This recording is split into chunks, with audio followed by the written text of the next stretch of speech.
Avant de passer un bon moment, n'hésitez pas à venir nous voir dès janvier 2023. On fait la tournée des Zéniths avec Navo. Navo sera en première partie. Ce sera l'occasion de le découvrir sur scène pour ceux qui ne le connaissent pas. Et venez, c'est les dernières de Une Bonne Soirée. Après, il n'y en aura plus.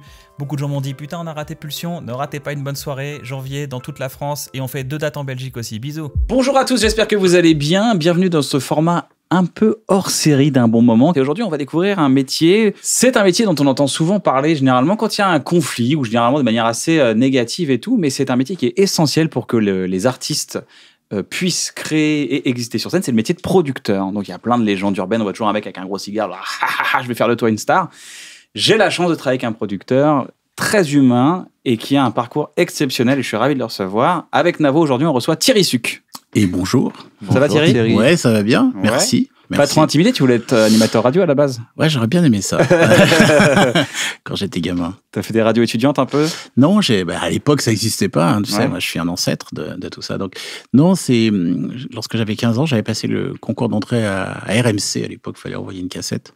Donc, ils m'avaient choisi. Mais ils ne savaient pas que j'avais 15 ans. Et quand d'accord. Ils m'ont dit, ah ben non, ça ne va pas être possible. Il y a la loi. Et après, la vie a changé. Je ne voulais plus être animateur radio. Producteur de Thierry Suc Productions, hein, TS. On va dire Fimalac, on dit maintenant directement. Maintenant, on peut dire que TS3 rejoint le groupe Fimalac Entertainment. D'accord. C'est quoi producteur?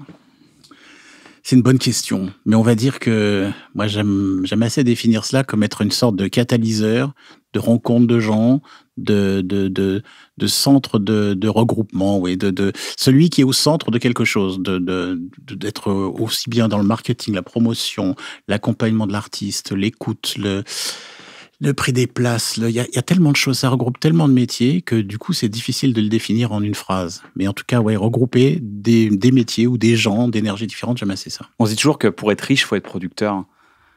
Eh ben, dis donc. Allez-y. C'est compliqué, hein, c'est un métier compliqué. Tu as commencé, pour citer un peu quelques artistes, ouais. Tu étais le producteur de Florence Foresti actuellement, de Baptiste Le Caplin. Tu es notre producteur avec Navo. Tu es le producteur de Yannick Noah, Zazie, Alex Vizorek, on a cité dans une émission aussi. J'ai entendu, oui. Et pas mal d'humoristes. Il y a Mylène Farmer, dont tu es le manager et le producteur depuis quasiment 30 ans. C'est ça, un peu plus. Voilà, donc tu as fait des stades, tu as fait les plus grandes salles de France, tu as fait les plus gros événements de concerts en France. C'est toi qui les as fait. Yannick Noah au Stade de France, c'est toi. Tu as commencé. Alors j'aimerais qu'on reparle sur tes débuts. Comment on passe moi, je connais ton début, t'es arrivé, t'as zéro relation dans quoi que ce soit. Et ça, j'ai une petite question dis-moi, question précision. Vas-y. On parle que de spectacle, t'es producteur de spectacle. Ouais. T'es pas le producteur de Mylène Farmer, de Yannick Noah en tant que maison de disques. Non. Toi, tu j'ai pas du tout envie de t'occupes des spectacles. Je m'occupe des spectacles, c'est tout ce qui est live, tout ce qui est à partir du moment où un artiste monte les marches d'escalier pour aller sur la scène, si tant est qu'il y ait des marches, j'aime bien à ce moment-là. Tu commences, t'as 0 francs à l'époque en poche. 0 francs, voilà. Et t'as 0 relation, 0 contact. Qu'est-ce qui se passe? Mon père était ouvrier dans une usine en banlieue de Lyon. Je dis ça sans aucune... C'est pas pour faire pleurer dans les chaumières, c'est la réalité, tu vois, voilà, c'est ça. Et si tu veux, mes grands-parents, tout le monde s'était cotisé un peu pour que je puisse partir, faire des études supérieures. Prendre le bus, c'est non, j'avais ma bagnole, j'ai eu très vite ma voiture, je travaillais l'été, c'était l'époque où c'était possible de trouver des jobs étudiants. Il n'y avait pas de radio étudiante, mais il y avait des jobs étudiants. Et voilà, je suis allé dans une école de commerce à Saint-Étienne, plus exactement, et je m'emmerdais, parce que c'est ce qu'on voulait me faire faire, mais moi, j'avais pas envie d'être là. Donc, au sein du bureau des élèves, j'ai réuni 3 écoles dans cette ville de Saint-Étienne, l'école d'ingénieurs, l'école des mines et l'école de commerce, et on a fait un super BDE, et on a fait venir une artiste qui s'appelle Véronique Sanson.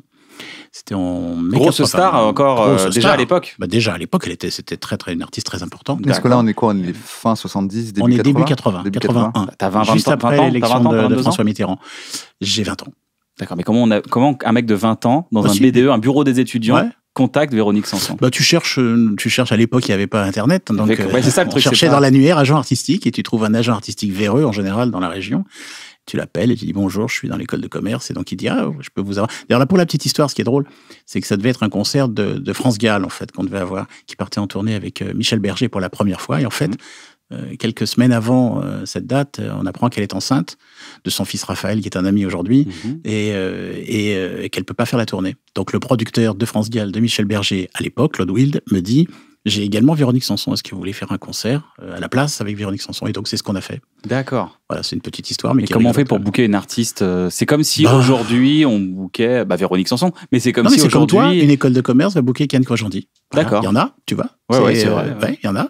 Et c'est possible et ça existe encore. C'est toutes les grandes écoles, des mines d'ingénieurs, de commerce, etc., en général, ont un gala de l'école. C'est un pari ou pas d'organiser un concert avec Véronique Sanson? Il faut remplir une salle quand même. C'est quoi? C'est une grande salle? Surtout quand tu connais rien, surtout quand tu savais pas. J'avais une salle de 4000 places. Il y a une structure, il y a de la technique à installer. Ouais, mais je sais pas, je me suis débrouillé. J'ai tout fait. J'ai collé les affiches la nuit, j'ai mis les billets en vente. Parce qu'il y avait un public, c'était pas seulement. Non, l'idée, c'était de faire un concert dont le bénéfice irait à l'école. Enfin, au Super BDE. Produire, en fait. Ouais, voilà, produire. Pour la première fois, et tu te débrouilles, tu apprends tout seul. Tu vois, j'avais personne qui me disait ce qu'il fallait faire. Et ça, tu l'as fait parce que tu savais que tu voulais être producteur? Pas du tout. J'avais pas la moindre idée, mais j'aimais ce métier. Je crois que j'aimais déjà tout ça. C'était inconscient, bien évidemment. C'est inconscient de faire ça. Mais il faut rêver. Je crois que je rêvais tout ça. Tu vois, quand t'es un gamin qui, encore une fois, vient d'un monde qui est tellement loin de tout cela et que tu rêves en regardant Michel Drucker déjà à la télévision ou je sais pas, moi, je rêvais, on en viendra sans doute, on parlera de David Bowie, mais je rêvais de David Bowie, je rêvais de plein de choses qui m'excitaient énormément en disant comment on peut y arriver. Donc j'avais trouvé un moyen probablement de mettre un pied dans cet univers qu'on appelait le show business et on disait il fallait coucher, il fallait de l'argent. Moi, j'ai pas eu besoin ni de l'un ni de l'autre, donc c'est bien. Donc, mais attends, t'as fait tout ça parce qu'il y a un métier technique, il y a toute une fiche technique à rendre, il y a un bordel, il y a de l'argent à mettre, il faut mettre de l'argent. C'était dans le cadre du BDE, on avait de l'argent, en fait, avec les 3 écoles, tu vois, on avait de l'argent. Et d'ailleurs, on a paumé de l'argent. Donc, ce soir-là, on avait paumé de l'argent. Donc, c'était pas une grande réussite commerciale. Et Véronique Sanson, tu l'as recroisée plus tard et tu lui as dit? Oui, bien sûr, je suis allé chez elle il y a quelques mois, elle m'a appelé pour me dire qu'elle aimerait que je vienne la voir. Donc oui, bien sûr.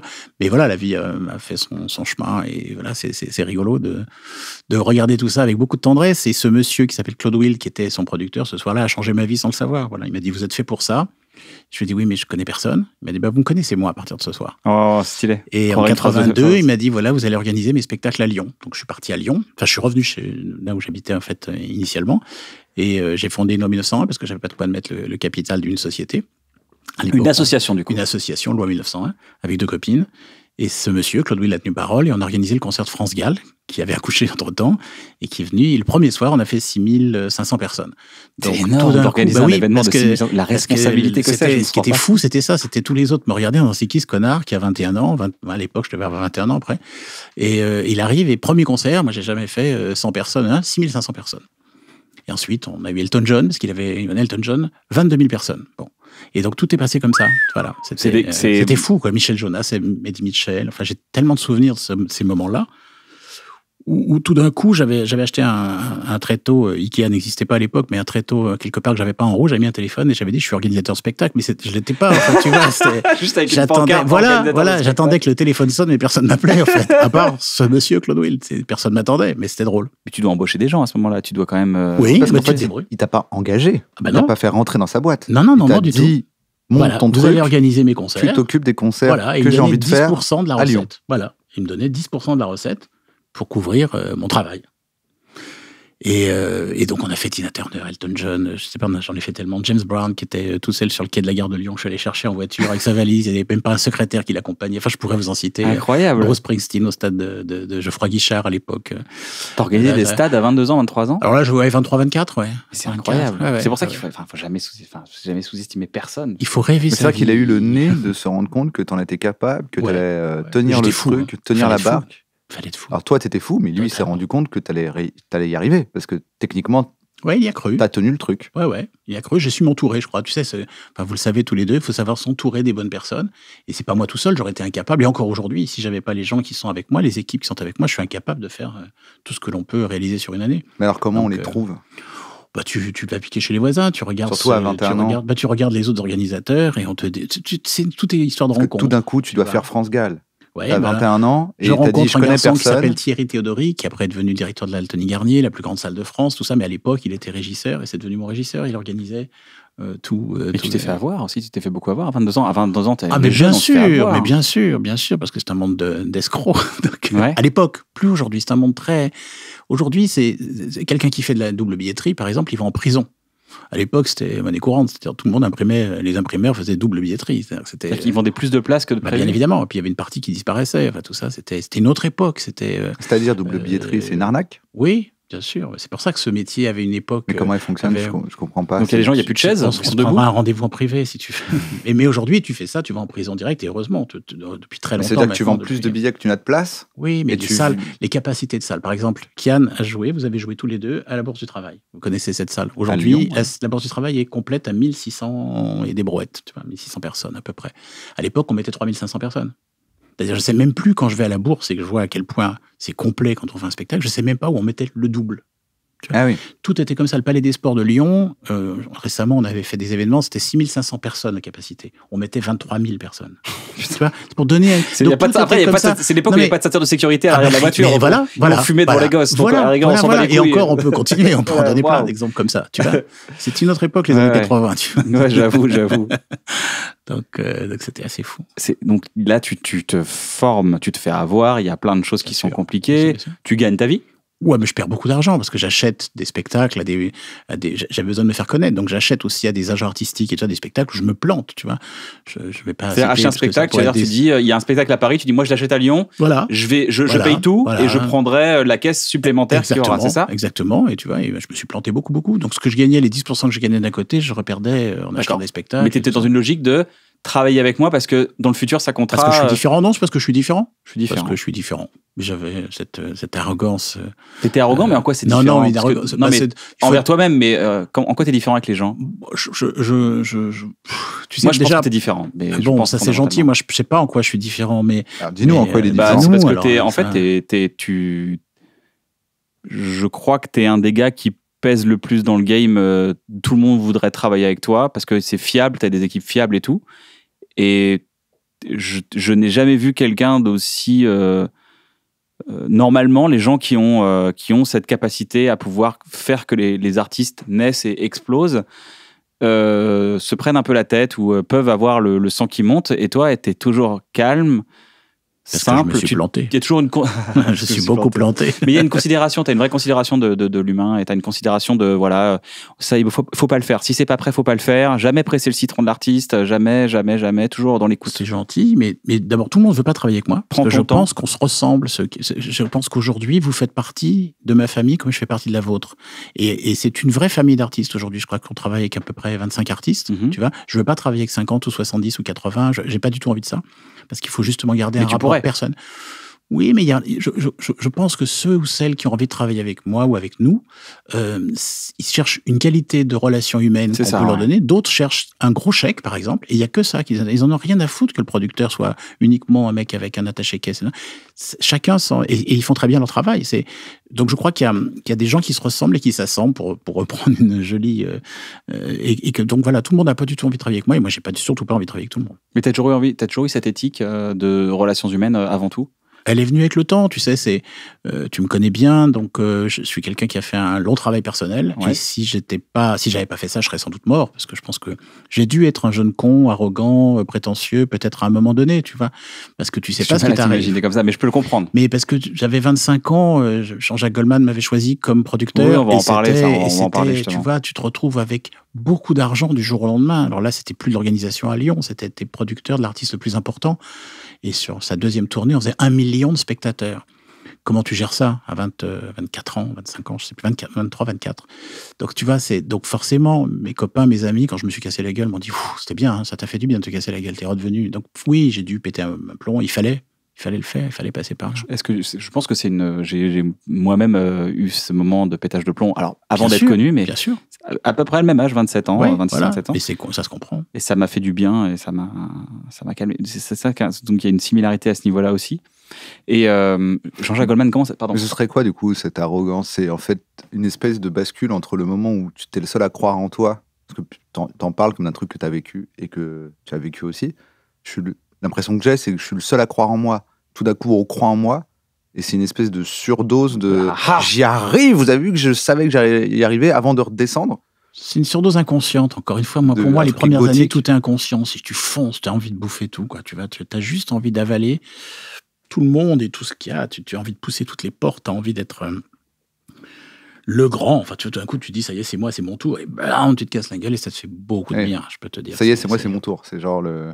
Non, mais moi, j'étais fou. Hein. Je me levais le matin, je prenais le Concorde pour aller à New York, je faisais des courses, je rentrais le soir, je faisais Ferrari, j'ai fait n'importe quoi. Mais j'avais 24 ans, 25 ans, tu vois. Donc, c'était. Voilà, mon père, j'arrivais avec une Ferrari que j'avais louée. Non, mais il fallait être fou, tu vois. C'était ça. Et c'était à la fois, je suis tellement content d'avoir vécu des trucs comme ça que c'est. C'est quoi l'histoire de Jean-Jacques Goldman là? T'es dans un restaurant un soir? Je suis dans une boîte à Lyon. Parce que pour situer, là, tu dis 23-24. Donc, on est d'accord que c'est 2-3 ans. En 83. 2-3 ans après le BDE, quoi. Très, très vite, ouais. Ça allait très vite. Jean-Jacques venait de sortir la chanson Il suffira d'un signe. Donc, ça, c'est 82, si je me trompe pas. Et je le rencontre dans une boîte à Lyon qui s'appelait le Palladium. Et le responsable de la maison de disques CBS, à l'époque, en Sony, qui était dans la région Rhône-Alpes, me dit, viens, on a un jeune artiste en développement. Et je faisais ça régulièrement. J'en ai rencontré pas mal d'autres à cette époque-là. Et puis je vais voir Jean-Jacques Goldman, je lui donne une carte de visite. Voilà. Il suffira d'un signe, on le considérait encore en développement. Ah oui, parce que c'est son premier single. Donc c'était le premier single de... Il avait quitté Taifong parce qu'il ne voulait pas faire de concert. Ce qui est, pour la petite histoire, est assez drôle. Mais donc, comme il n'aimait pas les spectacles, il n'aimait pas partir en tournée. C'est le premier single, c'est-à-dire que Je te donne solo. Ou je sais pas quoi. Ça c'est arrivé 5 ans. Envole-moi, tout ça, c'est après. Il suffira d'un signe, c'est le premier. Et donc, on se rencontre, je lui donne une carte, je lui dis, si un jour vous faites des concerts, j'aimerais beaucoup organiser votre concert à Lyon, comme tu peux rencontrer des gens lorsque tu es au restaurant à Strasbourg, qui te dit, tu vois, voilà. Et il me dit, vous savez, j'ai quitté Taifong, j'ai pas du tout envie de faire des concerts, donc j'en ferai jamais. Bon. Et puis bon, ça marche très fort. Taifong, c'est quoi? Taifong, c'est un autre groupe. C'était Sister Jane, leur single, et c'est un groupe dans lequel il était. Ouais, très belle chanson, Sister Jane. Ah, je savais pas. Et donc il arrête le groupe pour ça. Il voulait, lui, son rêve, c'était de faire des chansons pour les autres, et pas du tout d'être chanteur. D'accord. Et, on peut dire qu'il a réalisé. De toute façon, il l'a réalisé. Il a tout réalisé. Et donc, le deuxième album arrive, je sais plus, un an et demi après, donc assez vite. Et dedans, il y a quand la musique est bonne. Et là, donc, forcément, tout explose et il m'appelle et il me dit, il va falloir que j'aille sur scène, mais tu veux pas être mon producteur? Dis, carrément producteur global, pas à Lyon. Oui, et moi, je dis, mais je sais pas faire ça, mais il me dit, tu vas apprendre. On va apprendre ensemble, puisque moi, ça sera ma première tournée. Parce qu'en tête, il avait déjà dans la tête... Pourquoi toi? Est-ce que tu lui as juste donné une carte? Non, parce qu'en fait, il avait comme Jean-Jacques est quelqu'un qui anticipe beaucoup les choses, comme tu peux l'être, il est assez cérébral. Et il avait... En fait, c'est une longue histoire, mais ses parents, pendant la guerre, avaient été cachés par une famille qui s'appelait les Schmitt. Et il se rappelait que le fils de cette famille était metteur en scène, faisait d'ALC. Il s'est dit, ils habitent à Lyon. Donc mes parents ont été cachés pendant la guerre par ces gens-là. Le fils fait de la mise en scène. J'ai rencontré le petit gars de Lyon. J'ai pas envie de tous les gros parisiens, parce que tout le monde était frappé à sa porte. Camus, Coulier, tout le monde allait faire le siège pour l'avoir. Et il s'est dit, j'ai vu le petit gars, j'ai mon histoire. Et en effet, c'était une très jolie histoire, puisqu'on s'est retrouvés tous les trois en n'ayant jamais fait ça. Donc je conduisais la voiture, je faisais les comptes. C'est-à-dire, où est Schmitt? Alors, Schmitt est metteur en scène, pardon. Okay. Schmitt, donc Bernard Schmitt est metteur en scène, pardon, je suis allé trop vite. Et toi, tu connaissais Bernard Schmitt? Je l'ai rencontré grâce à Jean-Jacques. Mais pourquoi il te choisit toi? Je comprends pourquoi il choisit Bernard Schmitt. Parce que j'étais le petit gars qu'il avait rencontré à Lyon, avec sa carte. C'est vraiment pour ça. Donc ça se relie par ça en disant c'est la même ville. Ils sont dans la même ville. Mes parents ont été cachés par cette famille. Il suffira d'un signe. Il suffira d'un signe. Mais c'est un peu ça, très joli. Très joli. En fait, c'est intéressant. Est-ce que peut-être c'est moi qui projette un truc, c'est que, à mon sens, c'est toujours cool de grandir ensemble. Et qu'en fait, au lieu d'avoir un gros qui vient te chercher, tout à fait ça. À la limite, ça peut arriver plus tard. Typiquement, une fois qu'on a fait Bref, etc., et que là, tu peux avoir quelqu'un qui t'entend super bien, puis vous êtes déjà assez gros tous les deux, donc allez, on bosse ensemble. Par exemple, Harry, c'était ça. C'est que moi, je trouvais Harry Torchman, qui est notre producteur sur Bref, c'est vachement mieux de grandir ensemble. Il y a un truc plus prenant à dire, on est trois petits, et on va y aller ensemble. Est-ce que tu penses qu'il y avait ça chez Jean-Jacques Goldman? Bien évidemment. Ouais. Plutôt que d'aller chercher un gros qui connaît déjà tout, puis qui peut t'ignorer un peu, ou te dire non, c'est comme ci, c'est comme ça. Mais tu as raison. Mais je vais te répondre d'ailleurs aussi à cela. On a déjeuné ensemble il y a quelque temps à Londres, parce qu'il vit essentiellement à Londres, et je le remercie régulièrement pour dire sans toi, ma vie serait pas celle qu'elle est. Et je le pense et je le vis à l'intérieur tous les jours. Mais lui, il me dit, mais sans toi, j'aurais pas fait le même truc. Mais je lui dis, comment tu peux me dire ça? Et ça rejoint un peu ça, cette histoire qu'on a construite ensemble. Et, par exemple, on lui avait proposé de faire la première partie des concerts de Julien Clerc. Il me l'a rappelé l'autre jour en me disant, mais tu m'as dit de pas faire ça. Et je t'ai écouté. Et il me dit, sans doute, si j'avais fait des premières parties, j'aurais pas fait le même chemin. Je dis, bien sûr que si. Il me dit, mais non, vraiment, c'était important. J'ai démarré tout seul, mon tour, Et je me suis pas retrouvé à faire des premières parties. À cette époque-là, c'était très important. Bon, lui, c'est sa façon de dire, voilà, j'avais besoin de cette histoire-là. Et moi, forcément, je le remercierai jusqu'à la fin de mes jours de cette aventure commune, comme tu le dis, de partager ensemble le risque de démarrer tout à zéro. Il a l'air toujours très simple, Jean-Jacques Goldman. Il est simple et complexe, mais ça dépend qu'est-ce qu'on place dans le mot simplicité. Il a l'air très accessible. Oui. C'est-à-dire que pendant que tu allais en Concorde faire des courses, je l'imagine pas du tout être avec toi. Pas du tout, parce que moi j'étais fou. J'imagine manger des pâtes tranquille. Ouais. Je me dirais, t'es parti en Concorde, tu es content pour toi. Il est fou, l'autre, il est fou. Mais un jour, on parlait de tout cela avec le recul, et il me disait, tu sais, moi j'ai eu la chance que le succès m'arrive à 31 ans, on a 10 ans d'écart. Moi j'avais donc 21, 22, lui avait 31 ans. Et il me dit, si j'avais eu ce succès-là, on parlait des boys bands, je crois, du fait que des gamins de 20 ans, tout d'un coup, sont propulsés au sommet, et ils ont 20 ans, ils pètent un câble, justement, etc. Il y a de quoi. C'est très violent. Tu te retrouves, t'es anonyme, tu fais une émission de télé-réalité, tu fais un boys band, et t'es à Bercy. 3 semaines, ta chambre, ta vie change. Tu fais 3 semaines au Zénith. Je sais pas, t'étais inconnu 15 jours avant, tu te retrouves 3 semaines au Zénith, et puis un an après, t'es plus rien.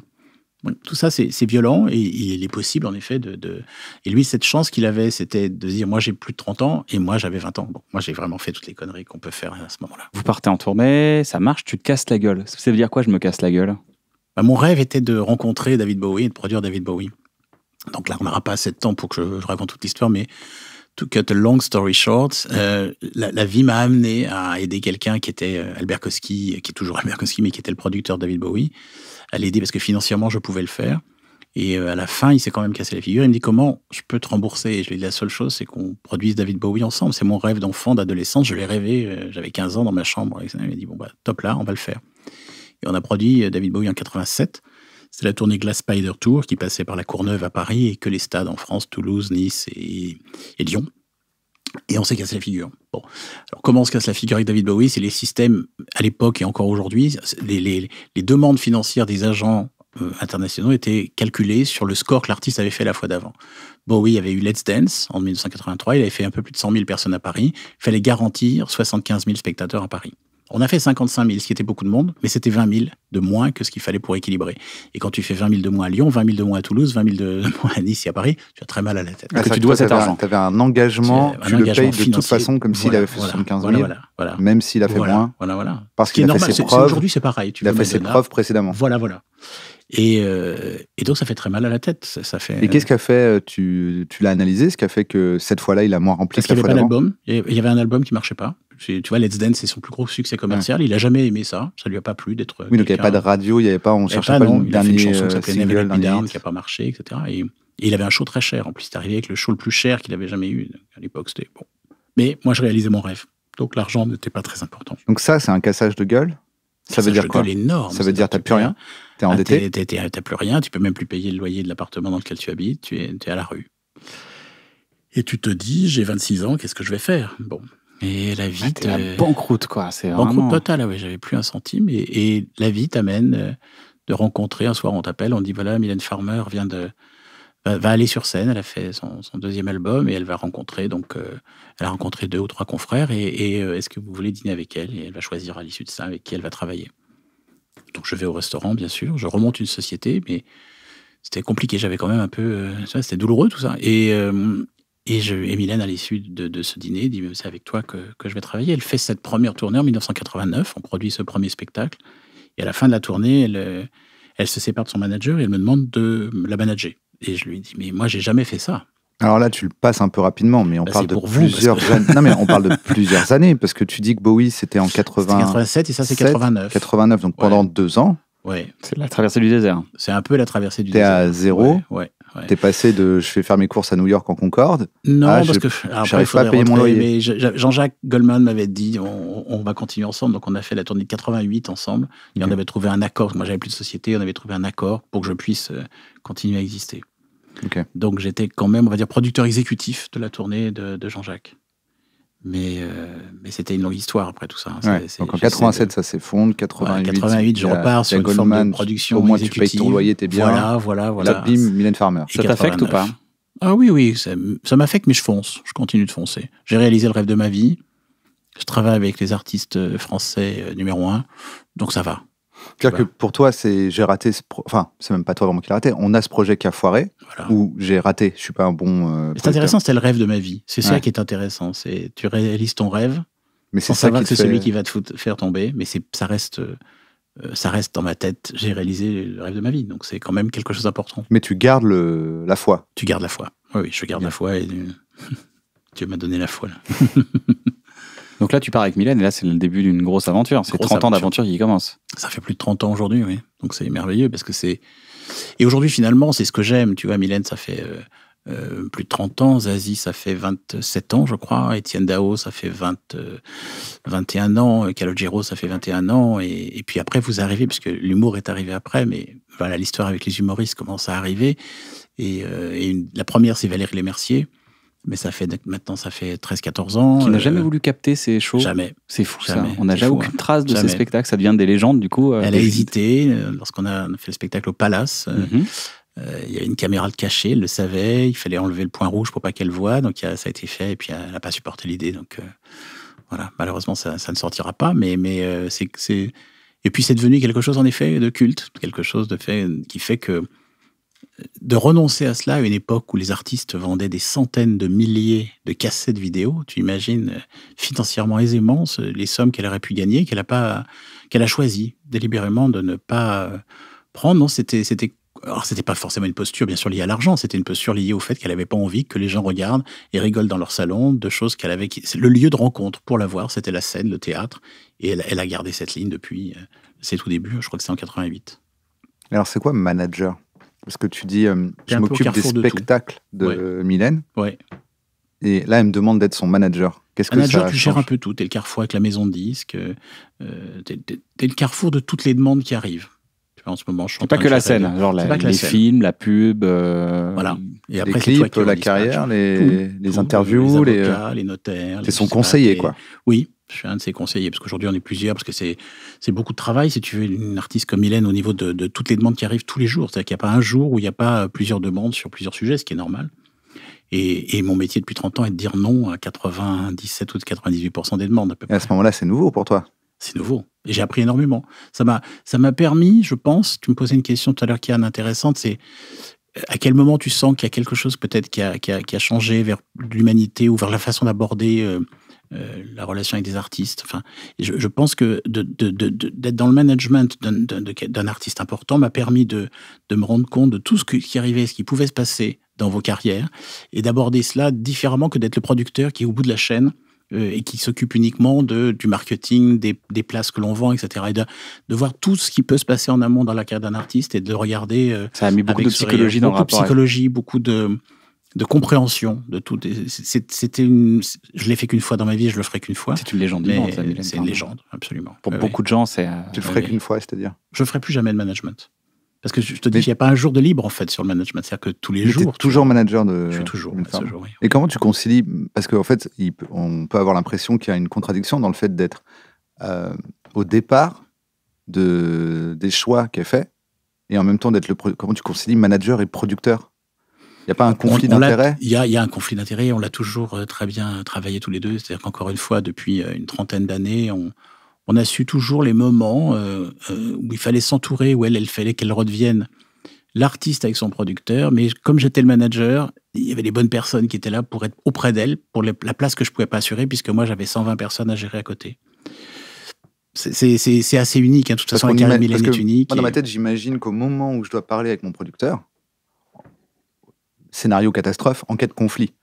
C'est mon manager qui parle avec mon Alors, producteur. il y a des avocats, il y a des gens qui sont là. On s'entoure a d'autres trouvé. gens. On s'entoure et on a Quand je toujours te très parle bien- et que t'es le producteur et qu'il y a Mais un c'est une problème, bonne question, c'est une hein. autre personne qui te C'est parle. une très bonne question. Parce que sinon, tu parles avec toi-même. Ah, Tu bien sûr, t'appelles et tu bien dis sûr, écoute, je suis le bien sûr. manager Je de change Mylène, de- écoute, producteur.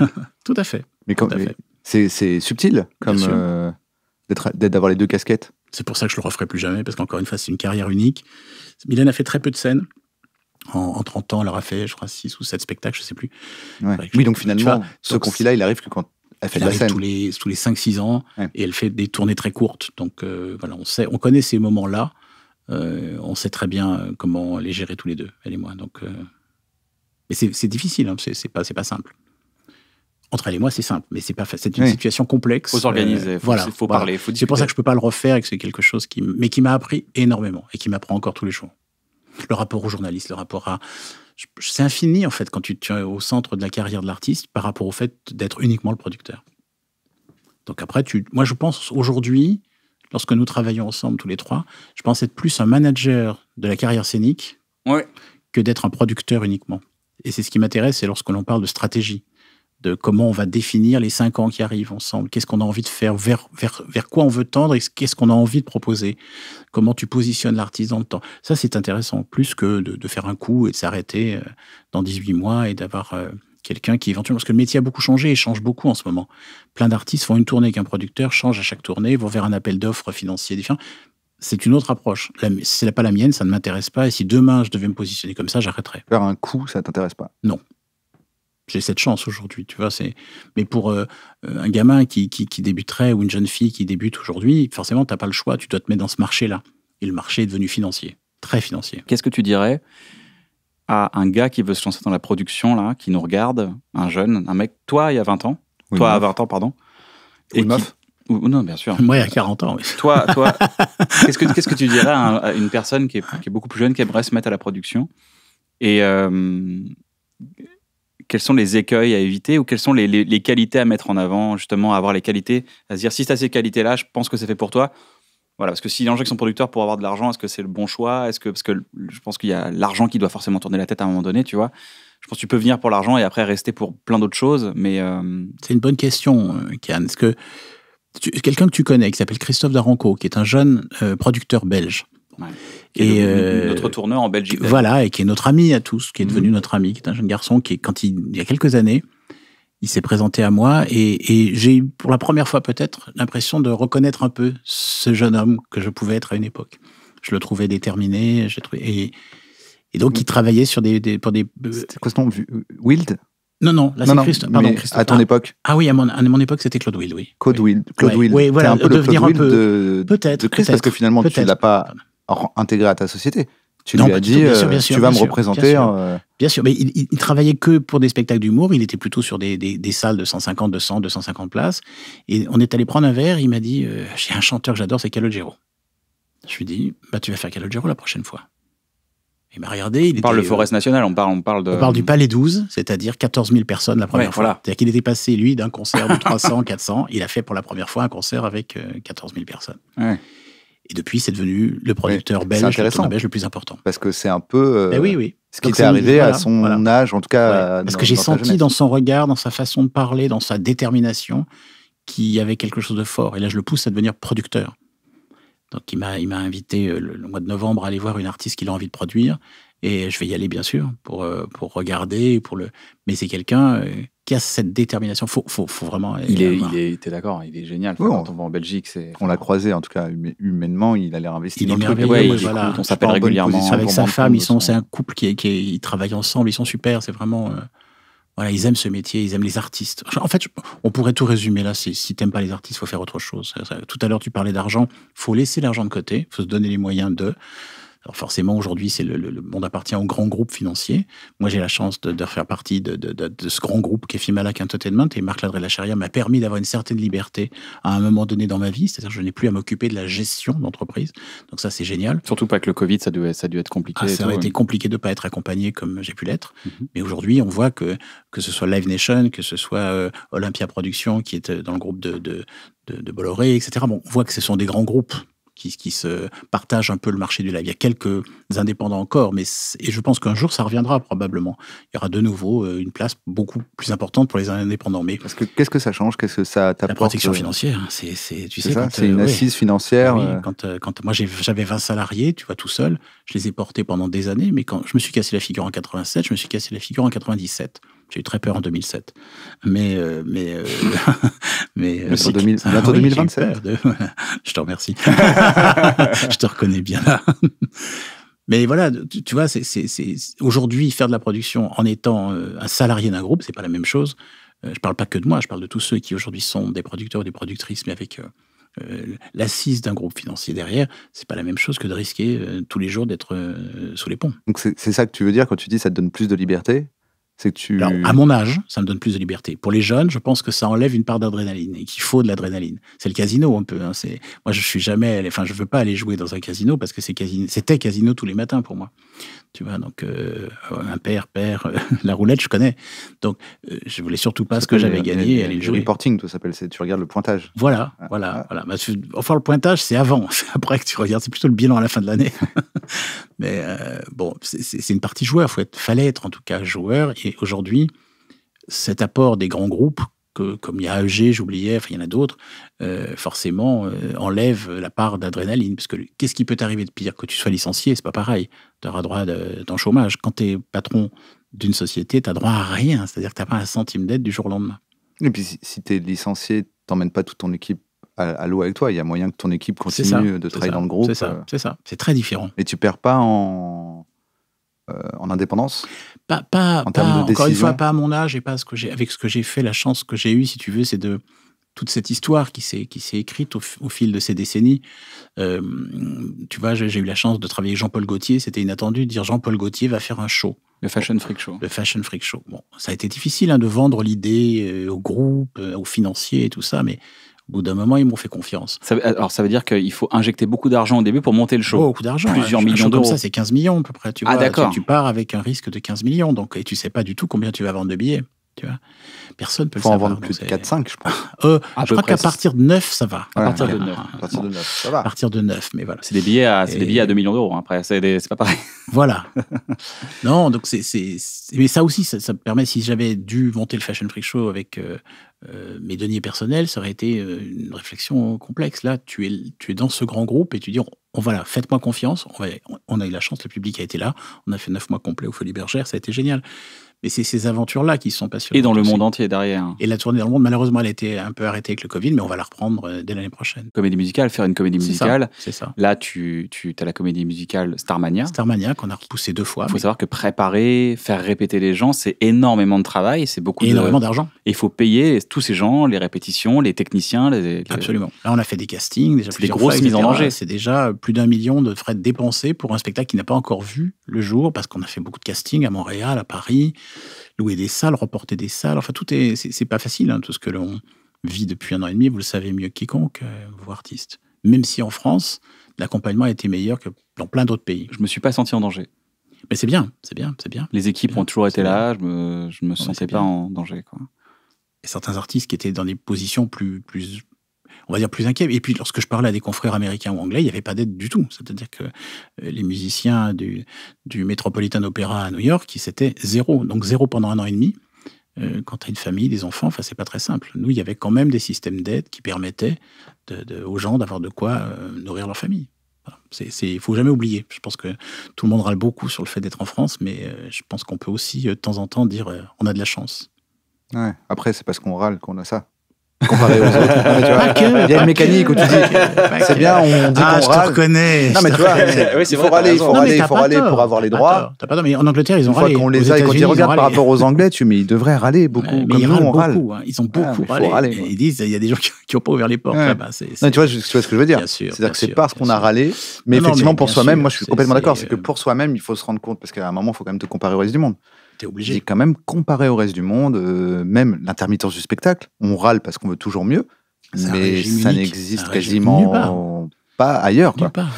Alors, l'intermittence, ça veut dire quoi? Ça veut dire que quand vous travaillez 507 heures en tant que comédien, par exemple, il y a plein de métiers du spectacle. Ça peut être régisseur, la personne qui installe les projecteurs. Par exemple, ici, il y a plein de gens qui travaillent dans l'ombre, vous les voyez pas, mais ils installent la lumière. Quelqu'un qui vient, qui est régisseur, qui s'occupe que tout se passe bien ici, c'est-à-dire branché aussi, qui s'occupe de l'électricité, qui est un chef électro, un chef électricien. Il est payé en cachet d'intermittent. C'est-à-dire qu'on paye une somme, on lui donne... C'est-à-dire que ces métiers, par définition, dans la manière dont on les fait, et la manière dont ils doivent s'adapter aux shows et au calendrier, aux agendas, sont intermittents. C'est ça. Dans le sens où tu peux ne pas travailler pendant 3 semaines, puis travailler à blinde pendant 1 semaine. C'est ça. Et même, je vais aller encore plus loin, c'est que ces gens-là peuvent aussi préparer des spectacles. Et quand tu prépares un spectacle, des fois, tu dis, bon, tu sais quoi, imagine, je vais préparer un spectacle pendant 9 mois, je ne vais pas être payé. Et du coup, l'intermittence permet de justement couvrir la restructuration du spectacle. Et tout l'argent que tu gagnes d'habitude avec des cachets, t'es compensé par une assurance chômage. C'est ça l'intermittent. C'est un statut exceptionnel, Tu et cotises. formidable et nécessaire. Et c'est un droit, C'est justement. bien sûr, C'est bien sûr. comme si on disait un droit à la création, quoi. C'est ce qui fait qu'en France, on a un petit peu plus de création que dans certains autres C'est pays. ça. Il n'y a pas grand-chose. Quand on se balade un peu en Europe, déjà sans aller très loin, c'est pas aussi évident. Voilà. On parle, dans les médias, on parle souvent des abus, mais on se rend pas compte aussi que c'est un système vertueux. Parce que c'est Absolument. un système qui rapporte Oui. beaucoup d'argent Oui. aussi derrière, puisque comme les spectacles existent, ils ramènent de l'argent forcément, Oui. de la trésorerie à l'État Et des taxes payées. et surtout, voilà. un spectacle, c'est des restaurants qui sont complets à côté. Oui, quand c'est on toute parle une de ce que économie. coûte un intermittent, déjà, pour moi, il y a une erreur de base qui Oui. est qu'on est, c'est pas une entreprise, le Exactement. pays. Donc, au contraire, même si tu as l'impression qu'il coûte de l'argent, c'est bien la preuve qu'il avait besoin qu'on l'aide. Et ensuite, effectivement, on oublie que la grosse masse de l'argent qui nous permet de créer des écoles, c'est aussi la TVA, et que la TVA, elle est payée pour chaque billet que tu vends. Et La ça, TVA, les on- droits d'auteur, les taxes on le met fiscales. pas dans le il y a pas calcul. mal de taxes, Voilà. hein. On le met pas dans le calcul de ce que rapporte un intermittent. On regarde juste combien il a gagné, combien il a cotisé, combien il a coûté. Mais en fait, s'il n'était pas là, ça rapporterait moins. Il fait partie d'un le monde puzzle du qui spectacle est générerait moins d'argent. vertueux. Moi, je le crois, c'est Oui, vertueux. le La mot est tout à création, fait ça juste, motive c'est les gens. En plus, nécessaire, bien sûr, les gens qui bien viennent voir sûr. des spectacles, Bien sûr. bah, ils ont beaucoup plus d'énergie le lendemain, ils sont beaucoup plus heureux, c'est vertueux pour moi. Ouais. Mais même au-delà de la bonne humeur qu'ils mettent, parce qu'il y a un côté, c'est bon, c'est intermittent, c'est des saltimbanques. Non, c'est un secteur qui rapporte de l'argent. Et puis c'est bien qu'on soit tous des saltimbanques. Enfin, moi, je trouve ça formidable. Je revendique ce titre. Oui, bien sûr, mais je veux dire, c'est même au-delà de bien oui, sûr. mais ça met Mais la c'est banane une aux gens. économie, c'est une Non, c'est une économie très économie importante. qui Très rapporte importante. de l'argent. Exactement. Oui. Voilà. Avant, tout à l'heure, tu parlais de maisons de disques et tout ça. Avant, l'industrie du disque était une industrie gigantesque face au marché du spectacle. Moi, je me souviens de cette époque des années 80 où un billet de spectacle, une place pour un concert, par exemple de Jean-Jacques, correspondait au prix d'un album. Bon. Aujourd'hui, un album est à 15 €. Une place de spectacle, en moyenne, on est beaucoup plus cher que cela. Donc, l'économie du monde du spectacle est très différente de celle qu'elle pouvait être. Et pour l'État, en effet, il y a beaucoup de recettes. Donc, on ne peut pas mettre uniquement des coûts si on ne met pas en face les recettes générées par cette économie. Je veux juste faire une petite parenthèse, mais c'est pour le kiff. Comment il était Michel Berger? Michel, je l'ai peu connu. Ah, tu l'as il est peu mort en connu. 89. Je l'ai un petit peu connu. Mais j'ai très bien connu France. Ouais. Mais Michel est mort en 92. Donc, à cette époque-là, il avait d'autres producteurs. Moi, j'étais pas son producteur. On avait fait des concerts ensemble à Lyon lorsque j'organisais des spectacles. Donc, on a dîné quelques fois ensemble. Mais c'était pas quelqu'un dont j'étais très proche. On se connaissait pas. D'accord. Et France, on est devenu très proche à la fin de sa vie. Lorsqu'elle a décidé de monter cette comédie musicale Résiste. Elle m'a contacté. Et je dois dire que j'aurais aimé que ça dure tellement, parce que je me suis tellement marré avec elle. J'ai vécu des moments tellement merveilleux, parce que pour moi, c'est quelqu'un de gigantesque. C'est une chanteuse merveilleuse, c'est une artiste accomplie. Et bon, malheureusement, on n'a pas eu beaucoup de temps devant. On a juste pu. Mais on a pu faire ce spectacle Résiste, qui a été vraiment quelque chose qui a beaucoup plu. Je crois que les critiques, c'était le plus beau spectacle musical des 15 dernières années, et c'était en 2015, puisque malheureusement, on a ouvert juste quelques jours avant les attentats du Bataclan. Donc ça a été une période difficile, mais avec elle, ça a été que du bonheur. Que du bonheur. C'était formidable. Tu aurais beaucoup aimé, France. Ah bah Et elle t'aurait beaucoup aimé. Voilà quoi, ce sont des monuments dans ma Oui, vie. vraiment. Les To Be Free. Tout à l'heure, je parlais des jeunes, justement. Et alors, eux, ils m'ont sauvé la vie la deuxième fois, C'est lorsque vrai. je me suis cassé la figure en 97. Là, c'était pas du tout pour David Bowie, le pauvre n'y était plus pour rien. Mais bon, j'avais pas d'affaires, j'avais plus rien, j'avais des salariés à payer, j'avais pas d'affaires, et donc le trou était pas gigantesque, mais j'arrivais plus à avancer. Et puis un copain m'a appelé, m'a dit: est-ce que tu veux qu'on s'occupe ensemble des To Be Free? Je dis: pourquoi pas. Et on a vécu une très jolie soirée ensemble, donc les Zéniths, les Bercy, et tout ça. Et voilà, ça a été un moment où j'avais vraiment besoin que la société puisse repartir. Et ça s'est appelé TS3 pour ça, parce que c'était ma troisième société. Ah oui, donc tu as monté 3 sociétés. Enfin, quand j'en ai même. monté 2 avant. Je me suis cassé la figure 2 fois.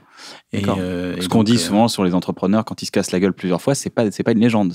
Non, mais quand tu joues tout sans filet, c'est-à-dire qu'à l'époque, aujourd'hui on n'a pas beaucoup d'aide, mais à l'époque, il n'y en avait pas du tout. C'est-à-dire que c'était vraiment marche ou crève, c'était difficile. Puis il n'y avait pas de salle, il n'y avait pas de zénith.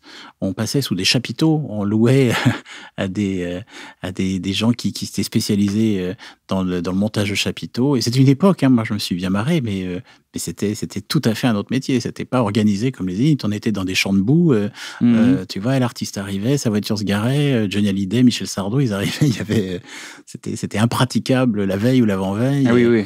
Et les salles étaient montées et redémontées le lendemain. Et le chapiteau suivait comme ça, comme un cirque itinérant, suivait la tournée. Donc, Guy Bedos, j'ai des souvenirs de parler de ça avec lui parce que c'était pareil pour les humoristes qui faisaient beaucoup de monde. Donc c'était, il y avait pas toutes ces salles qui datent de l'époque et de l'ère Jacques Lang. Ah oui, d'accord. Donc il y a eu un ère Jacques Lang qui a créé. Ah oui, vraiment.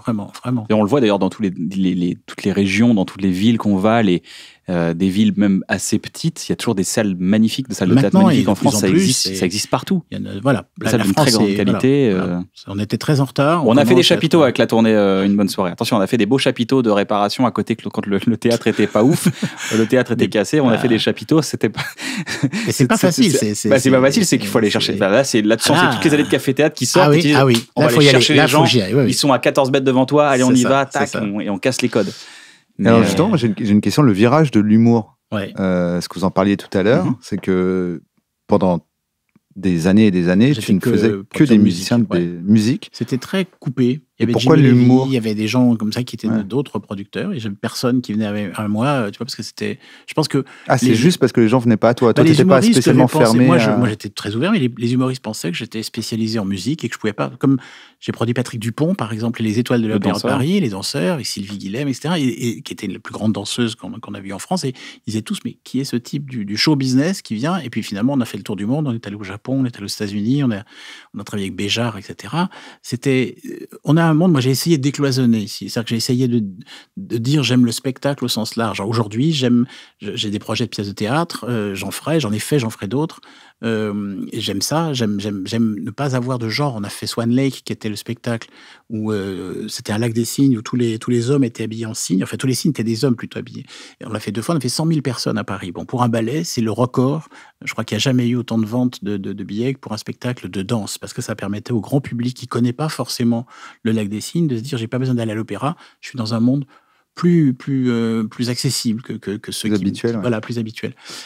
J'aime ça, en fait, tu vois, de pas être un producteur qui fait que de la musique, que de l'humour, que du théâtre, mais de dire on peut tout faire, parce que le spectacle, si on l'aime, on aime tout. Alors, comment ça s'est opéré, le virage de l'humour? C'est toi qui as commencé à aller voir des gens en disant, s'il te plaît, laisse-moi te produire, tu fais des blagues? Ou est-ce que... Eh ben non, c'est Valérie Lemercier, à qui je dois... Elle m'a appelé, je crois que c'était en 2007 ou 2008. Son attaché de presse, Olivier Guy, qui était un copain, m'a appelé, m'a dit, voilà, est-ce que tu aimerais faire le prochain spectacle de Valérie? J'ai dit, mais j'en rêve, on se connaît depuis toujours. Et dit, voilà, c'est le bon moment, je crois que... Ah, c'est parce qu'elle te connaissait? Elle me connaissait, elle savait qui j'étais, on s'était rencontrés. Et j'ai décidé donc de créer une société dédiée à l'humour à ce moment-là. Et ensuite, Florence est arrivée. TS4 TS4, absolument. Parce que j'ai créé TS5 après c'était pour m'amuser, pour que les gens se disent, ils ont encore cassé la figure, il va nous. Donc je me suis amusé un petit peu à faire jaser les mauvaises langues. Mais ouais, c'était ça. C'était Valérie, puis Florence, et puis Muriel Robin. Et donc un jour, je me suis réveillé, je crois que c'était en 2013, je me dis, waouh, Valérie, Florence, Muriel, les 3 stars féminines de l'humour sont chez nous tout d'un coup. C'est arrivé très vite. C'était merveilleux. Et puis après, il y a des garçons qui sont arrivés. Mais au début, on n'avait pas d'humoriste masculin. Donc je me suis dit, voilà, il faut qu'on s'y mette, les garçons. Donc Éric Antoine, je crois, a été le premier, si je ne me trompe pas, à nous rejoindre.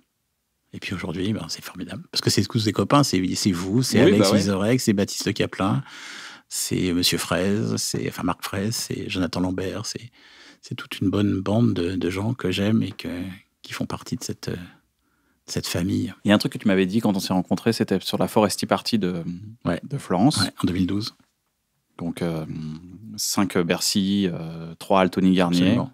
Ou 8 Bercy, 5 Tony Garnier. Non, 5 et 3, c'est ça. C'est ça. Ta mémoire est bonne. Donc on est sur du... Et puis après un live sur TF1 le dimanche soir en direct et tout dans les cinémas. Je crois que c'est dans les cinémas. Les cinémas. Je venais de faire Bref et tu m'avais dit, ça serait cool que tu venais de voir ce que je venais de faire sur scène. Tu m'as dit, si jamais un jour tu fais un truc sur scène, j'adorerais venir voir. Voilà. C'est ça. Contrairement à tous les producteurs, enfin beaucoup de producteurs, pas tous les producteurs, mais beaucoup de producteurs qui m'ont dit, vite, faut faire le spectacle maintenant. Sinon, on va t'oublier. Bah oui. Ça a été un tournant pour moi en me disant, ok, j'ai dit à Navos, je crois qu'il faut travailler avec ce gars-là, parce qu'en fait, il va jamais me stresser. Il est consciencieux. Il a un peu la philosophie de Denisot qui disait, dépêchez-vous, mais ne vous pressez pas. C'est joli, je connaissais pas. Et je me suis dit, Navos, putain, j'ai rencontré un gars, je crois que déjà, il est en basket. Il est venu tranquille. Il est venu avec son yinche. J'aime bien les chiens. Le gars est venu. Ah, ça, on a en commun. Bah ça. oui, non, mais voilà. J'aime bien les chiens. Il est sympa. Il me dit, quand t'es prêt? Et je fais, putain, c'est exactement ce que je ressentais au fond de moi. Je dis, je ne suis pas prêt. Si tu veux, là, on lance 32 C'est vrai zéniths. qu'on sortait je ne suis pas prêt. C'est vrai qu'on sortait de trucs de merchandising où on bouclait tout, on déchirait le contrat parce qu'ils voulaient absolument viser Noël et qu'ils faisaient n'importe quoi. C'est qu'on sortait de ce truc. Dans tous les sens. Sortait de ce truc où les gens étaient là, ouais, on veut bien faire tel truc, mais si vous le faites dans les 4 mois, parce qu'après, on ne sait pas ce que ça va devenir. Est-ce qu'il y aura bien écrit bref dessus? Ça aurait écrit bref en gros. Donc c'est vrai que ça dénotait un peu La peur. Tu sais, on agite la peur. Tout le monde nous voulait nous presser, quoi. Ouais, c'est maintenant ou jamais, quoi. Même des proches qui disaient, ah ouais, les gens vont t'oublier. Les gens vont t'oublier. C'est dramatique quand t'es un artiste naissant, déjà les gens vont t'oublier.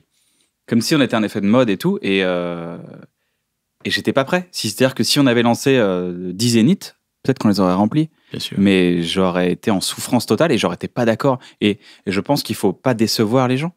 Si t'es pas prêt, que tu le sais que t'es pas prêt, tu fais un spectacle, t'es pas prêt, t'es pas d'accord avec ce que tu racontes, les gens ils passent un moment sympa parce qu'au final j'aurais sauvé les meubles, je me connais, mais je l'aurais mal vécu, les gens seraient pas revenus. Or là, ce qu'on voulait construire, et tu m'as dit bien, on a construit Pulsion ensemble. Et c'est ce qu'on fait depuis, et on va vers les sommets, donc c'est ça qui est intéressant. Et parce qu'il faut pas avoir peur. Je pense que d'oser dire à un artiste on va t'oublier, c'est le mettre dans un système de peur. Moi, je veux pas être régi par ça. Je veux pas être régi par des peurs. Je veux vraiment qu'on travaille, qu'on soit fier. Parce que est-ce que l'aboutissement, c'est de faire 32, 64 ou 100 zéniths, ou c'est d'être faire un travail dont on est très fier et de l'accompagner au bon moment? Parce que les 100 zéniths, ils arriveront au bon moment. Alors que c'était pas prévu. Ah, il est fort. Hein. Abonnez-vous à la chaîne. Tout est relié. On peut plus rien dire, voilà.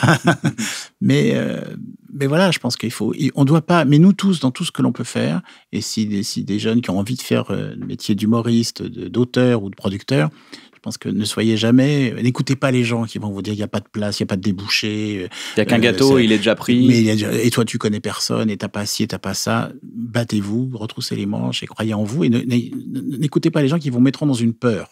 Prenez le Concorde, allez faire vos courses à New York, et après vous arrêterez de le faire. J'aurais pas dû dire ça. Ça, c'est l'anecdote. Non, parce que c'est drôle. Mais ça va être ça toute sa vie. À chaque fois qu'on va se voir, Thierry, tu vas faire une course. Ça y est, ils ont remis le Concorde. Non mais. Dès qu'il va dire je vais acheter du pain, on va dire attends, mais où? À New York? Il n'y a pas de Concorde. Pour vous dire, il y a un truc que j'aimerais témoigner aussi, c'est quand j'ai dit putain, Pulsion, c'est trop bien, on a une petite capta. Viens, on la met gratuitement sur Internet. Tu m'as dit, franchement, je te fais confiance. Tu m'as dit, j'y connais pas grand-chose, mais vas-y, on fonce. Voilà, exactement. Mais parce que c'est ça, depuis, tu me fais confiance pour beaucoup de choses, je te fais confiance pour cette partie média que tu connais bien mieux que moi, et j'essaie de m'accrocher comme je peux à cette période que nous traversons tous en ce moment, la transformation médiatique qui est quotidienne, parce que ce qui était valable l'année dernière l'est déjà plus, et tout date. J'essaie de m'accrocher, mais je suis pas un précurseur forcément. C'est ma génération, on n'est pas habitué à ça. Et toi, tu nous fais bouger. Tu fais bouger les lignes. Tu vois, chaque fois quand tu dis, on va pas faire d'affichage à Paris, on va faire un travail web, c'est super intéressant. Pour moi, pour mes équipes, et on est tous très contents d'être tirés par quelqu'un qui amène des idées et qui est convaincu de quelque chose. Et puis, t'es comme tout le monde. Si un jour tu te trompes, c'est pas grave, on passe à autre chose. On avance, c'est pas grave, on aura essayé, on dira c'était pas le bon truc, c'est pas grave. Après, on mettra les affiches, c'est pas grave. Mais vraiment la peur. Mais vraiment la peur, je pense qu'il y a rien de pire. Ouais, finalement, ça imprimez-moi une vieille affiche. Non, mais il faut vraiment être toujours dans quelque chose qui va vers ce qui nous tire vers le haut et pas vers le bas. Les gens qui te disent on va t'oublier, c'est te tirer vers le bas. J'ai horreur de ça. Je suis d'accord avec toi. Mais on a eu suffisamment de conversations, toi et moi, sur la peur, parce que la peur, toi ou moi, surtout que t'as pas besoin de quelqu'un pour te faire peur. T'es déjà suffisamment anxieux pour le faire tout seul. Alors si tu t'entoures de gens qui te disent qui vont t'emmener attention derrière toi, tu fais attends, là c'est le bateau qui coule, parce qu'après tu me retrouves, je fais une dépression après à la fin de la tournée, c'est sûr. Je suis bien sûr, pas à la fin. Ouais, même pendant. Non mais c'est vrai. Tandis que Navo, faut peut-être trouver quelqu'un qui lui fait un peu peur. Oh, je sais même pas. Non, je crois pas que je suis. Non, je pense juste que je suis flemmard. Faut trouver en fait, moi, j'ai déjà trouvé quelqu'un qui me donne envie de faire des trucs. C'est Kian. Bah oui. Et tu fais ce qui te convient à toi. Mais on revient toujours à ça. Faire ce qui te convient. C'est ça. C'est juste que toi, tu me dis alors, est-ce que tu feras un spectacle, un de ces quatre? J'aimerais bien voir. Je dis faudrait que ça fasse. Faudrait que Kian en ait besoin, que je fasse un spectacle. Faudrait qu'il se casse la jambe. La clé, elle est là. Simuler un truc, genre t'arrives sur scène, tu te casses la jambe. Ne me le cassez pas. J'ai un plan sur 10 ans qui est déjà préétabli sur c'est très bien. L'émission en fait partie. Voilà, à un moment donné, tu verras. C'est très bien. À un moment donné, il y aura et ce sera le bon moment. Tout est relié, vous avez vu. Oh là là, Tout est relié. oh là là, oh là là. C'est quoi le meilleur conseil qu'on t'a donné dans la vie, Thierry? Ah, j'aurais dû la préparer pour pas dire n'importe quoi. Alors, spontanément, ça va être vraiment crois en toi, n'aie pas peur. Tout est là, tout est devant toi. Tout est devant toi, tout est écrit déjà, tout est là. Et je pense que c'est comme ça, t'as qu'à te servir dedans. Les bonnes choses, elles sont là, il faut juste savoir les prendre et ce qui est pas bon, tu vois très vite. Voilà. Crois en toi, avance, n'aie pas peur. T'as beaucoup travaillé sur ton entourage? Oui, bien sûr. T'as eu des choix à contre-cœur à faire, des... Et on en a tous les jours, nous tous. Je pense que la vie, elle est faite tous les matins, on doit décider si on prend la route à droite ou à gauche quand on sort chez nous. C'est valable pour tout. C'est valable pour tout, pour la personne qui nous accompagne dans la vie. C'est valable pour ce que l'on va choisir au restaurant, ce qu'on va choisir au supermarché, ce qu'on va choisir pour aller on va prendre au théâtre, au cinéma. Tout est choix. On prend le Concorde de 10h ou de 10h30. Alors, ce qui est bien, c'est qu'il n'y a plus de Concorde. Comme ça, tu peux plus trop. Et tous ceux qui sont très jeunes ne savent même pas de quoi on parle. Ils sont en train de taper sur Google, mais c'est quoi ce truc-là? Parce que forcément, c'était une autre époque. Mais vous auriez beaucoup aimé. Enfin, toi, tu aurais peut-être eu un peu peur. Mais, moi, j'ai un peu peur. Mais tu aurais vu la courbe de la Terre à travers le hublot. C'est très magique. Très beau. Ouais, c'était très beau. C'était très chouette. Finalement, on va aller faire des courses à New York. J'ai acheté du Nutella, mais il y en a au franc. Oui, c'est pas le même. C'est écrit en New York. C'est vraiment une autre époque. C'est vraiment une autre époque. C'est vraiment une autre époque et voilà, mais c'est une époque où on avait conscience de pas grand-chose, tu vois, c'était les années 80. Les années 80, il y avait les années juste avant le sida aussi, qui étaient le début des années 80 et puis ce qui a changé après. Que ce soit dans les clubs, dans la relation, enfin c'est des années qui marquent. On voit bien le retour de la musique des années 80, c'est des années importantes. Tout a bougé à partir de là. On parlait pas d'écologie en 1980, tu vois, ça n'existait pas. Aujourd'hui, prendre le Concorde, aujourd'hui, tu prends le Concorde pour aller faire des courses dans la enfin, journée. Remarque, attends, je vais pas citer personne, mais il y en a qui prennent leur fusée pour aller rester 3 minutes en apesanteur. Donc, excuse-moi. Je pense que tu vises quelqu'un, mais après, je suis pas... Enfin, et quelques-uns, puisque évidemment, oui, ils sont il y a un petit concours 3-4 maintenant pour savoir. Voilà, il va y en avoir d'autres qui prennent leur billet déjà. Donc voilà, bon, tout est recommencement. Est-ce qu'il y a un artiste que tu aimerais recommander, quelque chose, un coup de cœur que tu as eu récemment? La dernière signature que l'on a chez nous en humour, c'est Laura Felpin.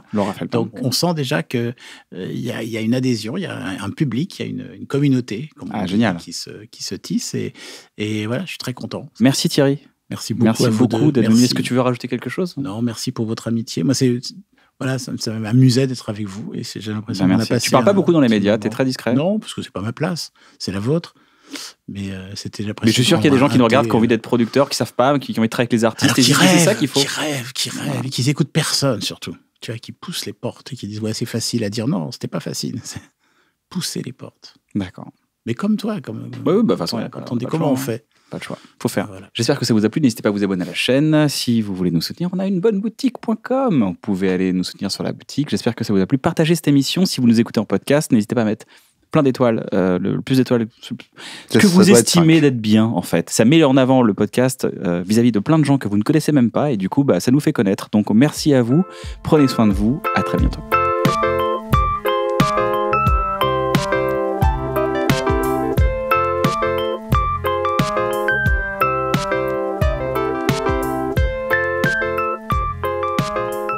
Pam pam pam pam pam pam pam. Ouais, c'est ça. Non, il est bien d'ailleurs le générique. Je me chante parce que ça me manque. Comme je dis, allez, au revoir. Merci à vous deux. C'était très sympa. C'est pour faire de rigoler des gens. C'est pour faire de rigoler des gens.